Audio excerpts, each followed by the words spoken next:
Well, we're dropping down again. You can see a little hunter's camp down there in the bottom. In that valley down there, it's got some camps set up. We're still dropping down in. The scenery is just, I mean, like the scenery this morning has been incredible. There's been so many times where I wanted to stop, and I've stopped and taken some pictures and done some stuff, but I was like, man, I need to video. I can't take pictures or video everything. I mean, like, you can see this road where it's just a shelf road goes along this canyon here. It's crazy. So, I'm sure those of you that are watching any of my videos, which is cool, but like I said before, I'm not doing this for anything other than to document my trip for me and my family later on. Well, that's washed up pretty good there. Just better stay over to the left. But you've probably caught on that I am solo. I'm 100% by myself. There is nobody in the Jeep with me, and there is nobody traveling with me now that the wedding is over and everyone else has gotten home. So, do I recommend doing that?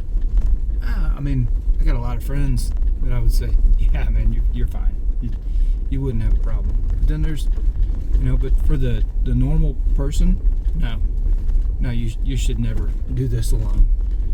Like when I'm sitting out around the campfire at night by myself in Colorado and Utah, the thing that I'm worried about the most is a mountain lion. I mean, let's be honest, they're cats. They sneak up on you. They're quiet. They stalk you before they attack you and kill you. So, bears and coyotes and wolves and everything else. Yeah, I've heard coyotes. I've heard wolves this morning. Fortunately, they were on the other side of the canyon, so it was really cool listening to them howl over there. However, had they been on my side of the canyon or close to me, it'd have been a little eerie. But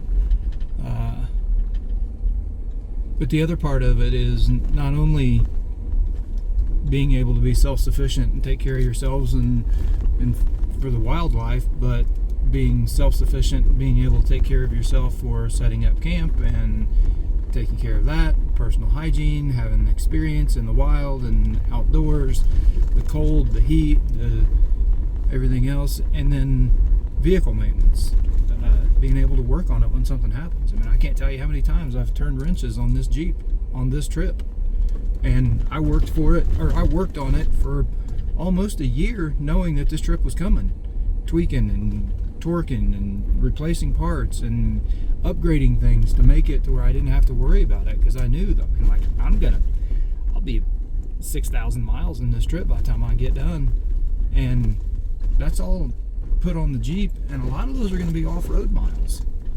So, I mean, I'm beating the snot out of this thing and expecting it to perform flawlessly. That's just an unrealistic expectation.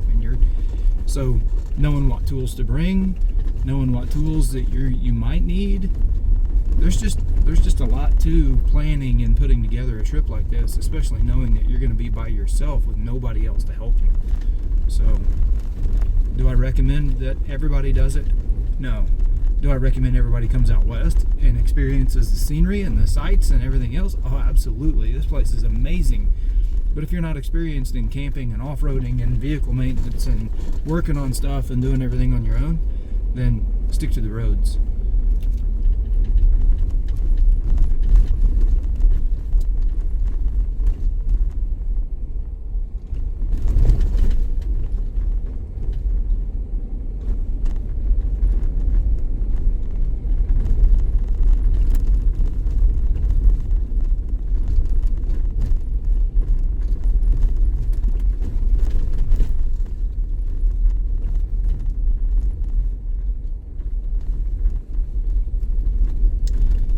I would say Rimrocker, the road that the trail that I'm on now.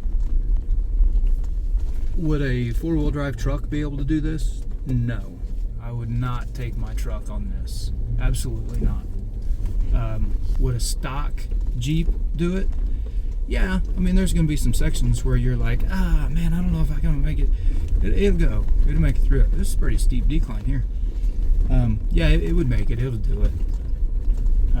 That one section that I flexed out on, which I don't have any videos of it, I have pictures of it, where I tucked my tire all the way up into the fender, that stock Jeep will not go through. Anything less than the build that I've got wouldn't have made it through there. And I mean, I stuffed my tire up. I mean, I stuffed my 37 all the way up into the fender, and my left front tire was off the ground. I mean, I had this thing maxed completely out.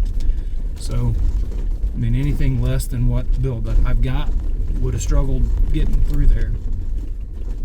So, I need to add a bump stop. I need to add bump stops to my front. I didn't have any way to test the articulation at home after I added the 37s and changed out the fenders.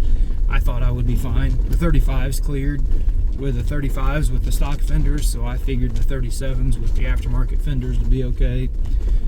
At full, absolute full flex, it hits, but I ran Poison Spider and never rubbed, so I mean, I'm still okay.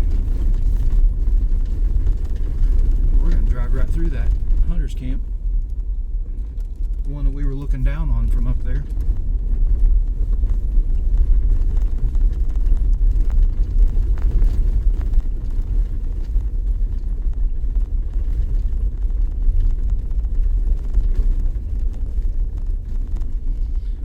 Let's see, where does Rimrocker go? It looks like it runs right through the middle of that. What's that sign up there say?